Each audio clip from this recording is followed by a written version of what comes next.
Oke, salam kawan, ucapkan terima kasih banyak karena bersama saya di channel saya ini. Dan saya harap pencerahan saya memberi sedikit manfaat kepada kawan-kawan ya.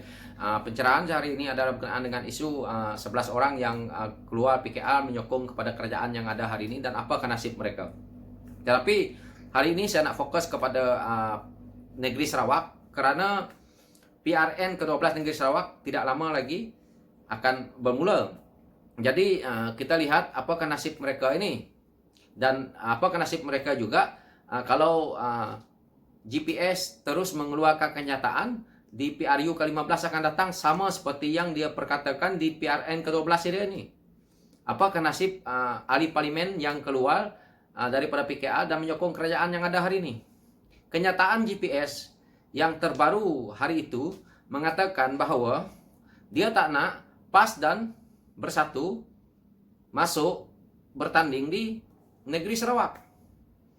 Jadi untuk mereka ini tadi, kalau ahli parlimen dia baru Bian, dia tidak apa, dia dah bergabung dengan parti lokal.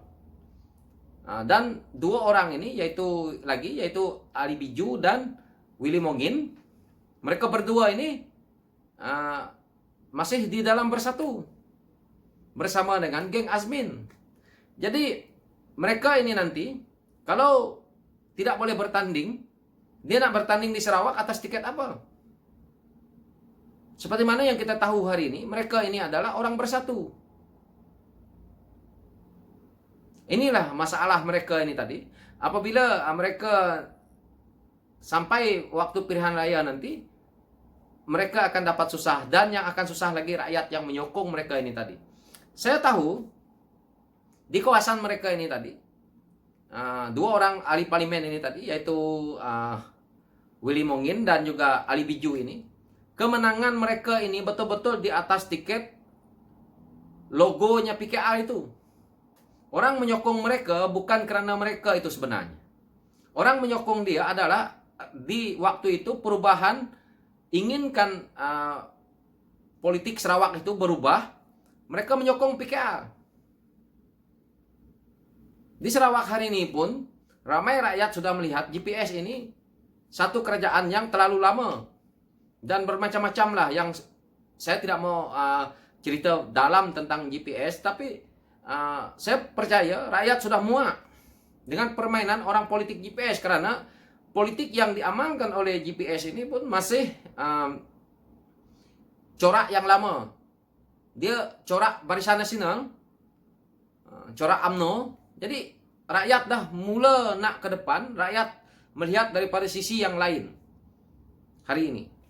Jadi dua orang ahli parlimen ini tadi, Ali Biju dan juga Willy Mongin ini tadi, di pilihan raya nanti pasti mereka akan dihukum. Karena dia dah masuk dalam Bersatu. Bersatu, satu Sarawak sudah tahu Bersatu itu yang diwal-walkan oleh presiden dia waktu itu, Perdana Menteri yang ada hari ini, adalah Parti Melayu. Yang di Sarawak nih, orang-orang di Sarawak tidak suka yang resis-resis nih. Jadi bagaimana mereka nak bertanding ini nanti? Nak meyakinkan rakyat. Dan rakyat dah tahu, ini satu pengkhianatan mereka kepada PKR. Menggunakan bendera PKR untuk menang, memang orang Sarawak ini tahu bahawa ramai yang lompat parti selama ini. Tetapi mereka berpikiran ini parti lokal, mereka tidak kisah. Tapi untuk parti yang seperti PKR ataupun DAP, apabila mereka lompat parti seperti ini, dia akan memberi satu kesan yang besar. Dan saya yakin mereka juga mungkin akan ditolak habis-habisan. Terutamanya Ali Biju. Ramai yang komplain, ramai yang bertanya kepada saya hal-hal ini. Saya tidak dapat nak menjawab lebih karena saya tidak berada di Sarawak. Tetapi saya tahu, saya mempunyai ramai kawan-kawan yang mengatakan penyesalan di atas apa yang telah dilakukan. Dan sama juga Willy Mongin. Mungkin karena itu mereka dipercepatkan untuk mendapat gelaran karena Sarawak ini beza. Orang Sarawak dia terlalu hormat kepada pemimpin. Jadi apabila rakyat Sarawak ini yang mana yang dapat gelaran dato apa semua ini memang dihormati. Mungkin itu satu tiket kepada mereka, walaupun apa yang saya perkatakan ini agak kecil, tetapi jangan kita silap bahwa ini ada satu impak yang besar kalau di negeri Sarawak. Jadi itu yang saya lihat di sisi dua orang ini tadi. Dan untuk orang yang menyokong PKR selama ini, yang berharap dengan satu kepimpinan yaitu Baru Bian, dia pun sekarang ini sudah masuk kepada parti lokal PSB. Tapi saya heran kenapa dia masuk PSB tetapi duduk di blok kerajaan. Ini yang saya heran hari ini. Kenapa dia tidak terus bergabung dengan GPS? Kenapa nak malu? Jadi ini permainan politik mereka ini nanti. Mereka buat parti lokal di sana. Setelah itu berakhir bergabung dengan GPS lagi. Jadi harapan rakyat Sarawak yang mana yang ingin perubahan di Sarawak, yang ingin melihat kalahnya GPS ini tadi, tidak akan pernah berakhir karena ada parti lokal yang lain yang kita pikir dia tidak menyokong GPS, di pilihan raya mereka undi, tahu-tahu bergabung dengan GPS lagi. Jadi kita lihatlah. Saya kadang-kadang tanya hala 7 parti yang mereka buat, parti lokal yang banyak-banyak di Sarawak hari ini. Saya kadang-kadang tanya ke teman-teman saya, apa matlamat parti ini? Tujuannya apa? Setiap kali saya tanya, tujuannya untuk menumbangkan GPS. Tetapi seperti mana yang saya ceritakan tadi, duduk di parlimen Malaysia, duduk di blok kerajaan. So, apa ini dia punya cerita? Mungkin saya salah mungkin. Tapi kalau saya salah, tolong buat komen di bawah. Apakah apa yang saya perkatakan ini salah? Dan walaupun saya membuat pencerahan ini mungkin sepertinya untuk Sarawak saja. Tapi untuk pimpinan PH ataupun PKR AM-nya harus melihat ini. Dan sepatutnya hari ini PKR Sarawak dah sediakan calon yang untuk melawan mereka ini dan menyantuni rakyat daripada sekarang supaya rakyat kenal. Dan saya harap Datuk Seri Anwar Ibrahim dapat juga memberi pencerahan berkenaan dengan isu PKR di Sarawak ini. Jangan terlalu ke nasional saja karena Sarawak ini penting. Dan saya harap PKR Sarawak dan Datuk Seri Anwar Ibrahim melihat lebih banyak tentang PKR Sarawak ini tadi supaya kekuatan itu lebih kuat. Karena apa? PKR itu diterima di Sarawak. Cuma masalah sekarang ini leader-leader yang ada di Sarawak, pimpinan yang ada di Sarawak tidak menyantuni rakyat. Ini yang saya nampak.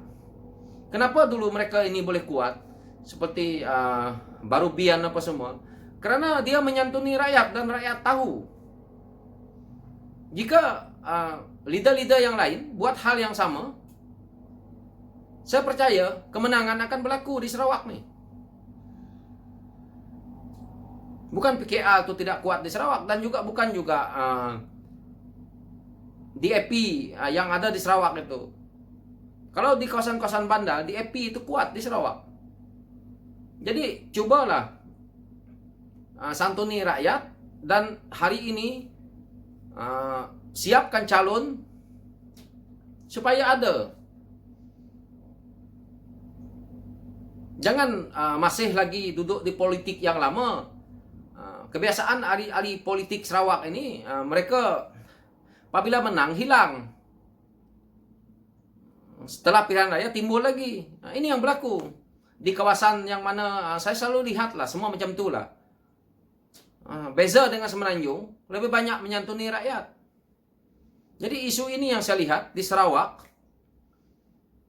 Jadi apa yang saya nak bincangkan ini tadi, bukan saya nak buat edisi Sarawak, tetapi ini untuk umum, untuk PKR Sarawak, untuk PKR Malaysia. Tetapi kita nak rakyat tahu dan kita nak Malaysia ini tahu bahwa inilah akibatnya daripada mereka ini tadi mengkhianat masuk ke dalam kerajaan yang ada hari ini, bergabung di atas pengkhianatan mereka ini tadi.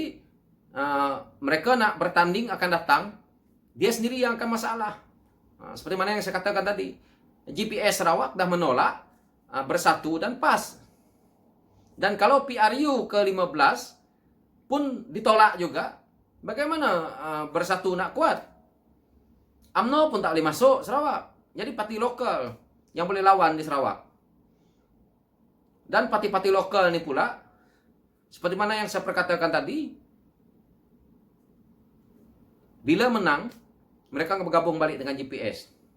Jadi mereka nak pecahkan undi, dia masih menggunakan sistem pecah dan perintah di dalam negeri Sarawak. Karena itulah pembangunan di Sarawak itu dilambatkan supaya rakyat ini tidak paham-paham lagi. Itulah yang saya dulu pernah membuat video berkenaan dengan tong biru. Tong biru BN tu. Tapi saya membuat kiasan, ramai yang tak paham. Ada lagi video yang saya buat. Jangan lawan perintah. Inilah cogan-cogan kata yang dimainkan oleh Cyber Trooper.